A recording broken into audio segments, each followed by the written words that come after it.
ناس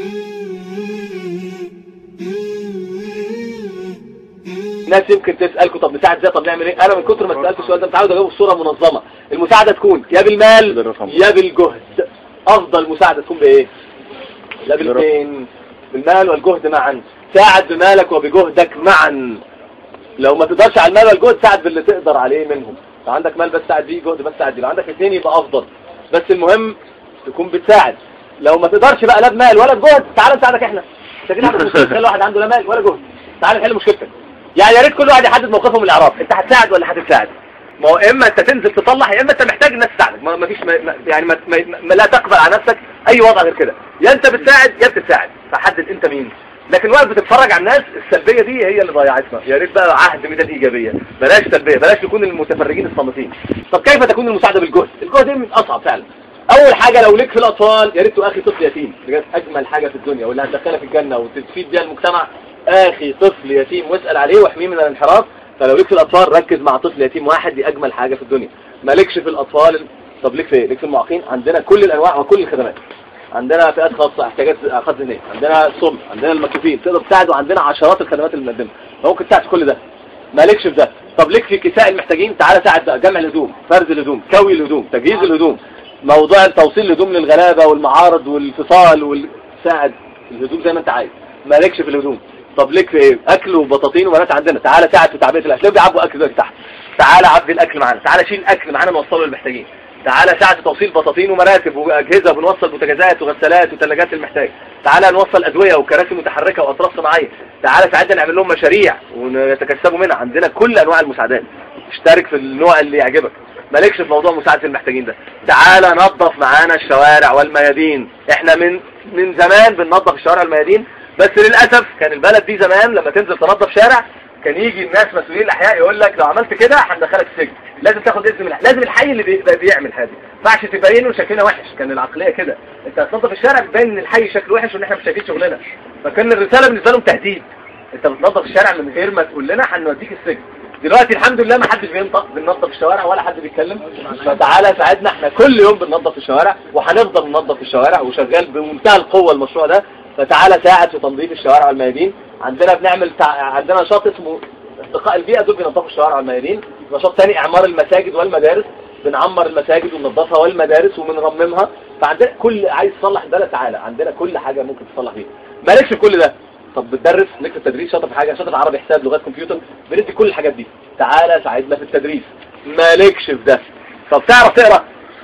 بتعرف الف ب، تعالى ادي محو اميه. ما هو اللي بيعرف يقرا يساعد غيره اللي ما بيعرفش، فتعالى ادي الف ب. مالكش في ده، بتعرف تطبخ، تعالى عندنا بنأكل الناس وبنعمل اكل ونوصله للمحتاجين. مالكش في ده، طب عندك دم اتبرع بيه.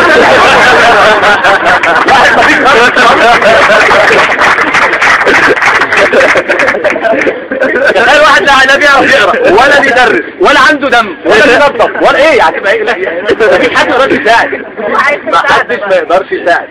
كل دي انواع التبرع بالجهد في رساله. النوع الثاني التبرع بالمال. التبرع بالمال ده في ذكر كتير قوي. لو عندك ملابس مستعمله تبرع بيها، ما هو ده تبرع بالمال. عندك اجهزه مستعمله، عفش مستعمل تبرع بيها، اباجوره قديمه بقى، ثلاجه قديمه، اي حاجه. عندك ورق مستعمل، نحن نقبل الورق المستعمل، ده مفيد جدا. الورق المستعمل ده حاجتين اثنين، يا بنطلع منه كتب الناس تتبرع بورقها وكتبها، بنطلع الكتب على جنب المفيدة. الكتب المفيدة دي بنوصلها لأي حد يستفيد من الكتب، فده مشروع شغال. الورق اللي مش مفيد، الورق اي ورق بقى كتبت فيه ما كتبتش فيه، ورق اجندات قديمه، اي كلام مش مفيد، ده بنوديه المصانع بيستخدم في اعاده تصنيع الورق. فدي صناعه مفيده جدا وبتوفر عمله صعبه بدل ما نستورد ورق، واحنا فعلا بنستورد ورق. فدي صناعه مفيده جدا. فانت بمجرد تبرعك بالورق المستعمل بتعمل فوائد ضخمه جدا. بتبرع ملابس مستعمله، ورق مستعمل، عفش مستعمل. اهم حاجه طبعا ايه؟ الفلوس المستعمله. لو عندك 10 جنيه قديمه او حاجه يبقى كتر خيرك، هتنفع بيها كتير جدا. فيا ريت نشارك في التبرع. اللي فعلا معايش رساله مشروع اللي مسمينه ال10 جنيهات شهريا، بنقول الناس ساعدونا ب 10 جنيه في الشهر. الاجمل من ان انت تدفع 10 جنيه في الشهر ايه؟ انك تجيب قرايبك ومعارفك. انت لو تدفع 10 جنيه في الشهر هتاخد ثوابهم، لكن لو جبت 50 واحد من قرايبك ومعارفك كل واحد يدفع 10 جنيه في الشهر، انت هتاخد ثواب 500 جنيه في الشهر. انت اللي دلتهم وتدلوا على الخير فعلوا، فدل الناس وانت تاخد الثواب. فادي المساعده بالمال وادي المساعده بالجهد. على الاقل خالص عرف الناس المكان ده موجود، اللي عايز يعمل خير يتفضل، اللي عايز يصلح في مصر يتفضل، اللي عايز يبني مصر يتفضل. فيا ريت تعرف الناس ان المكان ده موجود، دي اقل حاجه تعملها.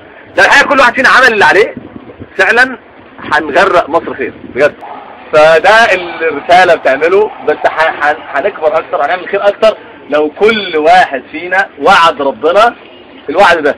يا ربي لو طلب مني خير هعمله ولن اتردد.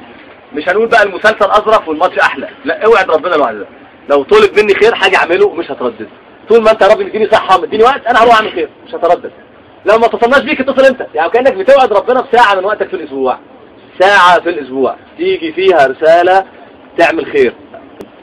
ويا ريت دايما بنوعد في الوقت نوعد في الفلوس كمان. خلي من فلوسك نسبة دايما لوجه الله. من كل 10 جنيه تجيلك مكافأة مصروف مرتب، طلع جنيه لوجه الله قبل ما تصرف 9 تانيين. لو مصر الناس في سنة ابتدوا ومصر كلها قلدتنا، هنقدم افضل نموذج في العالم. الفرصة متاحة، مرسالة موجودة، ومصر في حالة تغيير. فرصة العمر ان احنا نصلح مصر ونصلح نفسنا وننشر الايجابية ونعمل حاجة جميلة قوي في حياتنا للدنيا وللآخرة، ان احنا ما نستناش اليوم اللي نقول فيه ريت. الفرصة متاحة الآن.